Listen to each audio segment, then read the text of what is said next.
शेतकरी संघटनेचे कार्यकर्ते आणि पोलिसांमध्ये तुफान राडा झाला। जिल्हाधिकारी कार्यालयामध्ये बाचाबाची झाली तर जिल्हाधिकारी किरण पुजार यांच्या विरोधात शेतकरी संघटनांनी आक्रमक भूमिका घेतलेली आहे। आणि ज्यावेळेस शेतकरी संघटनांनी आक्रमक भूमिका घेतली त्यावेळेस पोलिसांनी या कार्यकर्त्यांमध्ये तुफान राडा झाल्याचं देखील पाहायला मिळतंय।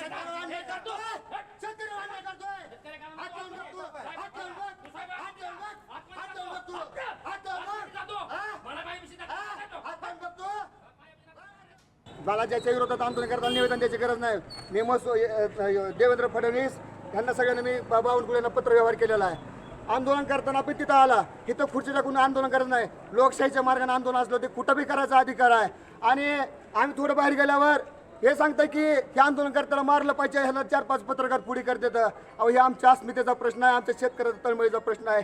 1 रुपया निधी आणि शेतकऱ्याला भेटलेला नाही।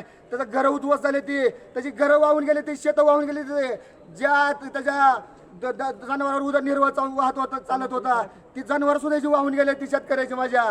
आणि ह्या शासन आम्हाला माराची भाषा करतंय। ह्या गद्दार शासनाला आता आम्ही जाबीर सोडणार नाही। लोकशाही मराठी ऐका, पहा, जागरूक रहा।